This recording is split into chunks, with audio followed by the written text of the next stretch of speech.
ये खबर SGT university द्वारा प्रस्तुत की गई है। 3 तलाक, हलाला और दहेज उत्पीड़न सालों से बहस का हिस्सा रहे ये मुद्दे अब पहली बार उत्तराखंड में सीधे कानून के कटघरे तक पहुंच गए हैं। यूसीसी लागू होने के बाद हरिद्वार से सामने आया एक मामला अब पूरे देश में चर्चा का विषय बन चुका है, क्योंकि पहली बार किसी महिला ने हलाला के दबाव के खिलाफ कानूनी लड़ाई छेड़ी और पुलिस ने यूसीसी के तहत बड़ा एक्शन लेते हुए चार्जशीट तक दाखिल कर दी। सवाल सिर्फ एक परिवार का नहीं, सवाल उस बदलाव का है जहां अब महिलाएं चुप नहीं रहना चाहती। उत्तराखंड में समान नागरिक संहिता यानी कि यूसीसी लागू होने के बाद अब उसका पहला बड़ा कानूनी असर दिखाई देने लगा है। हरिद्वार जिले के रुड़की क्षेत्र से सामने आए एक मामले ने न सिर्फ 3 तलाक और हलाला को लेकर नई बहस छेड़ दी है, बल्कि ये मामला देश भर में कानूनी और सामाजिक चर्चा का केंद्र भी बन गया है। पहली बार यूसीसी के तहत हलाला को लेकर आपराधिक मामला दर्ज किया गया है और पुलिस ने इस केस में पति समेत 9 आरोपियों के खिलाफ अदालत में आरोप पत्र दाखिल कर दिया है। ये मामला हरिद्वार के बुग्गावाला थाना क्षेत्र का है। पीड़िता की शादी करीब 2 साल पहले मोहम्मद दानिश नाम के युवक से हुई थी। महिला का आरोप है कि शादी के कुछ समय बाद ही ससुराल पक्ष ने दहेज को लेकर उसे प्रताड़ित करना शुरू कर दिया था। उसे कमरे में बंद कर पीटा गया, मानसिक रूप से परेशान किया गया और लगातार दबाव बनाया गया। हालात इतने बिगड़ गए कि एक दिन पति ने कथित तौर पर 3 तलाक देकर उसे घर से निकाल दिया। महिला करीब 15 दिनों तक अपने मायके में रही और इस दौरान उसने पति से दोबारा साथ रहने की बात कही, लेकिन आरोप है कि पति और उसके परिवार ने दोबारा घर में रखने के लिए हलाला की शर्त रख दी। पीड़िता के मुताबिक उससे कहा गया कि अगर दोबारा शादी करनी है तो पहले किसी दूसरे व्यक्ति से निकाह करना होगा। यही वो मोड़ था जहां मामला सिर्फ घरेलू विवाद नहीं रहा, बल्कि कानूनी लड़ाई में बदल गया। सर, हमने अपनी बहन की शादी करी थी गाँव में ही शादी हुई थी। दानिश नाम है उनका, जिनके साथ शादी हुई थी। तो सर, हमारी बहन की जब शादी हो गई तो उसके कुछ ही दिनों बाद शुरू में तो ऐसे खबर आने लगी दहेज दूज की कि ये नहीं दिया वो नहीं दिया। फिर बाद में ये दिक्कतें बढ़ती गई और फिर सर इसने अंदर खानी कई दफ़ा हमारी बहन को तलाक दी है कि मैंने तुझे तलाक दे दी और अब हमारे इसमें तो ये है कि कहीं और तुझे शादी करनी पड़ेगी, कि फिर मैं सोच लूँगा रखूँगा कि नहीं रखूँगा। बात ये सर, ये हलाला के लिए फोर्सेस करते थे हमारी बहन को और सर इनने तलाक भी दी हमारी बहन को, ऑन पब्लिक भी दी, यहाँ गाँव में तलाक दिए। और सर दूसरी बात ये कि हम ये चाहते हैं इसमें, हमने थोड़ा पढ़ा भी है, अब यूसीसी कानून आ गया और उसी के तहत ही मुकदमा भी हुआ।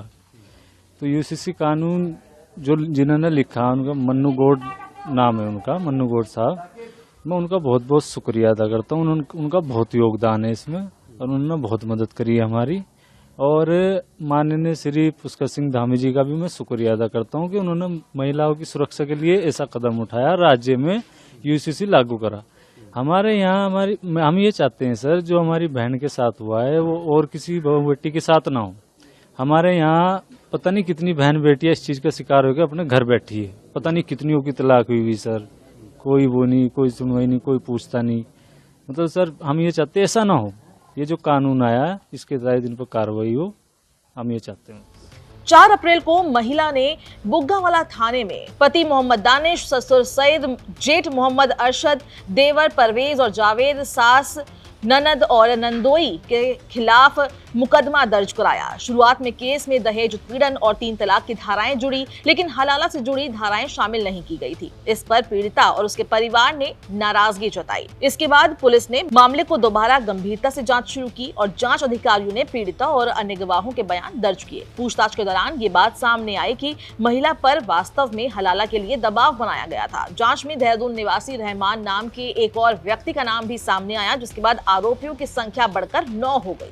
पुलिस ने यूसीसी एक्ट की संबंधित धाराएं जोड़ते हुए पूरे मामले को गंभीर अपराध माना और अदालत में चार्जशीट दाखिल कर दी। वहीं अधिकारियों का कहना है कि ये देश का पहला मामला है जिसमें यूसीसी के तहत हलाला जैसी प्रथा को आपराधिक दायरे में लाकर कार्रवाई की गई है।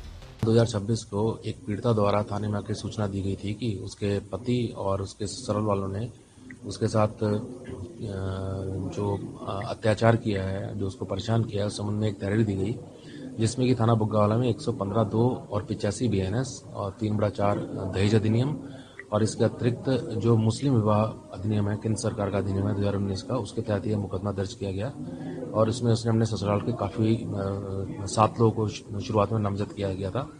और इसका तफ्तीश के दौरान ये पाया गया कि इसमें जो हमारा यूसीसी जो एक्ट है, जो राज्य सरकार ने जिसको लागू किया है, उसके तहत भी इसमें आरोप बनते हैं। तो उसमें यूसीसी के 32 का सबसेक्शन 1 का भाग 2 और 32 सबसेक्शन 1 का भाग 3 इसको ऐड किया गया और कल इसमें चार्जशीट दी गई है। इसमें इम्पोर्टेंट ये है कि ये उत्तराखंड राज्य में पहला केस है जिसमें कि यूसीसी के तहत कार्रवाई, जो यूनिफॉर्म सिविल कोड लगा है उसके जो उसमें पीनल एक्शंस हैं जिसमें सजा का प्रावधान है, उसके तहत ये कार्रवाई की गई है। टोटल 9 अभियुक्त हैं ये। जी, ये एक्चुअली यूसीसी में प्रोविजंस हैं। वैसे तो जो मुस्लिम विवाह अधिनियम 2019 है केंद्र सरकार का, उसमें भी ट्रिपल तलाक के खिलाफ कार्रवाई का प्रावधान है। और जो यूसीसी एक्ट हमारा राज्य सरकार का है, इसमें भी प्रावधान है और साथ इसमें हलाला का प्रावधान भी है। और पीड़िता ने अपने जो बयान में और मूल तहरीर में इस संबंध में आरोप लगाए थे, तो जांच के दौरान इसको सही पाया गया। तो इसमें जो 32(1)(2) और 32(1)(3) यूसीसी के सेक्शन जो हैं, जो ट्रिपल तलाक और हलाला को डील करते हैं, इसके तहत इनके खिलाफ चार्जशीट दी गई है। यूसीसी एक्ट की धारा 32(1)(2) और 32(1)(3) के तहत ऐसे मामलों में 3 से 5 साल तक की सजा का प्रावधान है।